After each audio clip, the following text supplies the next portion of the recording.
ஹாய்ங்க, எல்லாத்துக்குமே advance happy new year. So நம்ம நெசவாளன் பேஜ்ல பாத்தீங்கன்னா year and sale and also new year sale வந்துட்டு போயிட்டு இருக்கு. ஸோ எல்லாமே ஆஃபர் நம்ம கொடுத்துட்டு இருக்கோம். ஸோ இன்னைக்கு நான் 2 சாரி கொண்டு வந்திருக்கேன். ஒரு சாரி வந்து 50% ஆஃபர், இன்னொரு சாரி வந்து 20% ஆஃபர். ஸோ எந்த சாரி உங்களுக்கு வேணுமோ வாட்ஸ்அப்ல வந்துட்டு நீங்க ஆர்டர் பண்ணலாம். ஸோ ஒன் மோர் அப்டேட் என்ன அப்படின்னா, நான் ஆல்ரெடி சொல்லியிருந்தேன். ஸோ அப்கமிங் Jan 10 and 11 வந்து நம்மளோட ஸ்டால் வந்து காயத்ரி மஹால்ல ஹலோ தோழி நடத்துற அந்த ஸ்டால் வந்து நம்ம பார்ட்டிசிபேட் பண்ண போறோம். எக்ஸ்க்ளூசிவா நிறைய ஆஃபர்ஸ் வந்து கொடுக்க போறோம். ஸோ மறக்காம விசிட் பண்ணுங்க. இப்போ சாரி பார்க்கலாம். ஸோ இந்த சாரி பாத்தீங்க அப்படின்னா நம்ம 50% ஆஃபர்ல கொண்டு வந்திருக்கோம். இது வந்து ரோகநாட் சாரி அப்படின்னு வந்து சொல்லுவாங்க.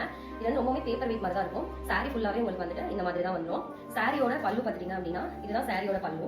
சாரியோட பல்லு உங்களுக்கு இந்த மாதிரி வந்துடும். தென் பிளவுஸ் பாத்தீங்க அப்படின்னா உங்களோட பிளவுஸும் வந்து இதுதான் நம்மளோட பிளவுஸ். ஸோ இந்த மாதிரி தான் வரும். ஸோ இந்த சாரி வந்து பாத்தீங்கன்னா 50% ஆஃபர்ல போயிட்டு இருக்கு. இந்த சாரி வேணும்னாலும் நீங்க வந்து ஸ்கிரீன்ஷாட் எடுத்துக்கலாம். ஸோ நெக்ஸ்ட் பாக்குறது வந்து பாத்தீங்கன்னா இது வந்து ஒரு 20% சாரி. இதுவுமே வந்து ஒரு பியூட்டிஃபுல்லான கிரீன் கலர் ஷேட்ல வந்து நம்ம கொடுத்துருக்காங்க. ஸோ இதோட பல்லு வந்து பாத்தீங்கன்னா உங்களுக்கு வந்து ஸோ இந்த மாதிரி வந்து ஸோ சாரி வந்து பல்லு வந்து இந்த மாதிரி வந்துடும். சாரியோட பிளவுஸ் பாத்தீங்க அப்படின்னா சாரியோட பிளவுஸ் வந்து